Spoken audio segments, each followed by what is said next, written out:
What's up, guys? Today's the day we're gonna pull off the sub-transmission out of my 2022 Pioneer.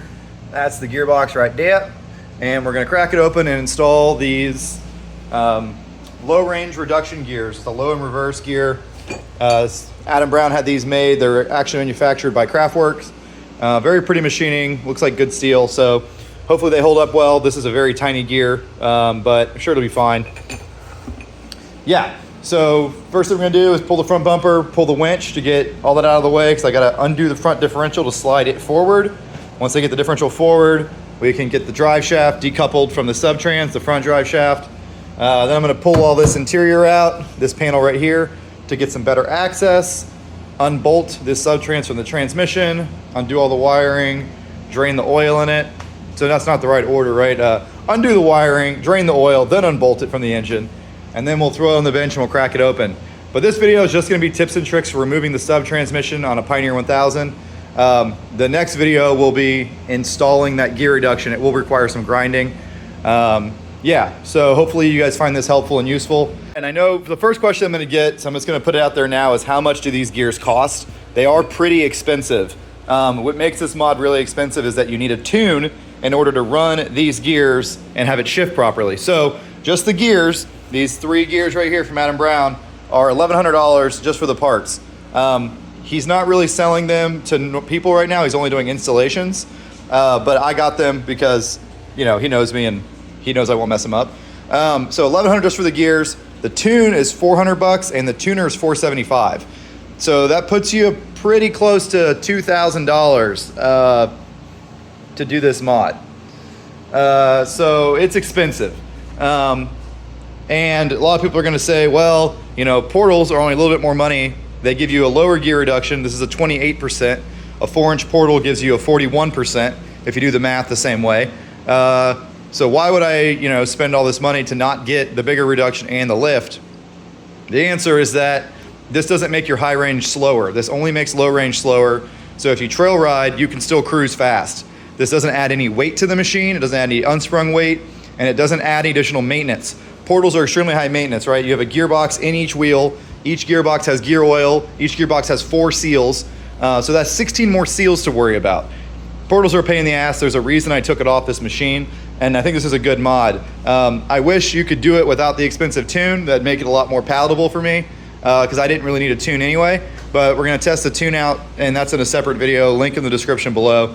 But yeah, it's an expensive mod, but it should let the Pioneer 1000, if you have a 2022, with the lower reverse gear and everything, it should let a Pioneer 1000 safely turn a 33. And if you're, you know, if you're really, you get the right tire like a 35 Aztec, I think it'll be able to turn a 35 if you're kind of careful.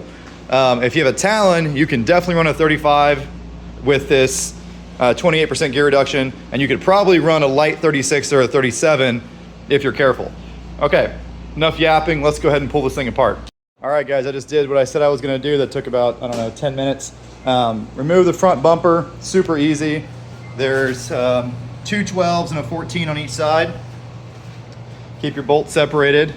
That's the front bumper hardware right there. Then I removed my winch, which was interesting because I quickly realized my winch was about to fly off. Look how that hole has been getting tortured. So I need to weld on a washer there and beef that up, because that's where the winch, most of the winch strings come from, is that. Yep, so that's great. That bracket bolted on top of here, which is my 2 front differential bolts. So once I got the winch out and all that out of the way, undid those bolts, and then there's 2 long bolts that hold the front diff on as well, these 2. Bolts and nuts that come through, it's kind of hard to see. Up here is one, and then in the back, there's another one. Down there. Okay, so that gave us enough slack to pull the front diff forward. You can see the diff's forward about 2 inches. That's all you gotta do. Now that the diff's forward, I could separate, here it is, separate the U-joint from the sub-transmission. Mine's still nice and greasy, despite all the time it's been underwater. So that used to be on there. It goes like that. The long side goes towards the engine. So I pulled that off of there, and I took a hammer and tapped this off of here. Once that's out of your way, you can put that in the little storage compartment. Now you've got a lot of room to work on getting out the sub-transmission, right?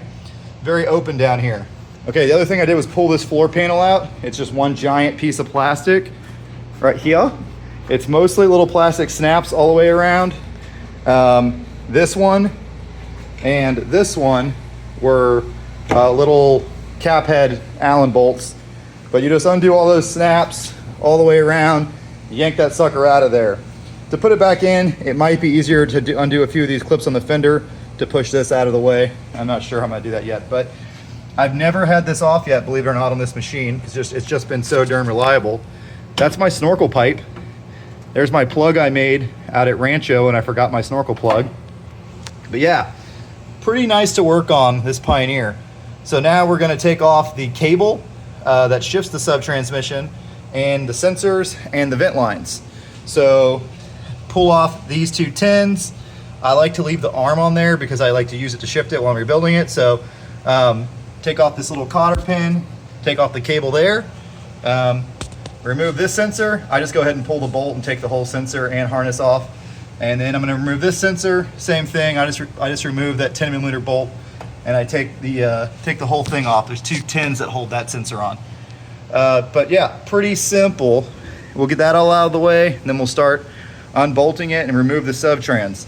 Before I start doing all that though, I'm gonna get the oil draining. That way it's less of a mess once I get it on the bench. All right, so we're getting a little closer. We've got the connectors undone. I unplugged that speed sensor, removed this shift position sensor right here from down there. We got the shift cable out of the way, and we removed a few of the fasteners that hold the sub-transmission to the engine. So from the top, there's two big bolts and two nuts and washers. I'll show you where they go. One bolt here, one nut here, and one nut right here. So those are four of the fasteners that hold this crazy big thing to the engine. It's actually a pretty small interface between the engine and the sub-transmission. So the torque on these fasteners is very important. I'll put that in the video a little bit later. I gotta look it up in the manual again, I always forget. But now, if we look around here, you can see that there's no more fasteners to get from this side. We gotta get the rest from the back. So at this point, you have to drop the skid plate, and there's a couple more fasteners, if I remember correctly, that come this way from the back through the engine into the sub-transmission. Once we get those out, we'll be ready to pull this sucker. One other thing I did to make it easier on myself, these rods are kind of positioned over in the center and they're in your way. So if you remove this thing, which is mounted right there, you can spread the rods farther apart and get yourself a little bit more room to work in here. But now, unfortunately, it's time to go lay on the ground and go underneath it, remove the skid plate, and start getting to those fasteners from the back. Oh yeah, I also removed the vent line tube right there, and I drained the fluid out of it. So we're getting close to having it out. All right, guys, so there are a total of 7 fasteners that hold the sub-transmission to the engine. I showed you the 4 earlier, right? There's the 2 studs right here, and then I put this one bolt back in just to hold it while I work on the other ones. One of them is way back here. You see it? It's kind of right behind the drive shaft. So you can get that from the top or the bottom. The bottom might be easier. Either way, it's a tight one to get to. So there's 3 fasteners coming from the rear of the machine and 4 fasteners coming from the front of the machine. Let me show you the other 2 coming from the rear of the machine. So I got those 2 out already. Right down here by the engine oil pan. Let me zoom out some, excuse me. Right here by the engine oil pan, you got those 2 12s. They came out really easily. That's those 2 guys. But man, this one up here is tight. You see the wrenches on it. It is something else to get that sucker out. So I'm gonna finger that one out, and then we're gonna drop this sub-transmission. You see it already is cracked and starting to drip a little bit of fluid. All right, so I got it out. That last one was a little bit shorter than the other 2, the one that's a little farther up. You could make it easier on yourself by removing the rear differential and drive shaft. It would make that easier to get out, but I didn't feel like doing that. Going back in, we'll see what I end up doing, but I'm probably not gonna mess with the rear diff mounting because I think I can get everything lined up. If you don't remove the rear diff and drive shaft, you end up having to stab the engine and the drive shaft at the same time, but that really doesn't seem that hard to me. The only difficulty is that bolt is way way up there, right behind the drive shaft. So now it is totally unbolted once I remove this bolt, and it'll fall on the ground and crack like an egg. Just kidding. I knew it wouldn't fall. It's hanging by the rear drive shaft and the splines. Okay, so we got that out. So we got all 7 fasteners. They're all M8 fasteners, so they're kind of small. But I'm gonna go down there now. I'm gonna remove the boot off the drive shaft with a screwdriver. That way that doesn't fight me. And then I'm gonna pop it out. I'm just gonna get underneath it, pull it forward and drop it straight down.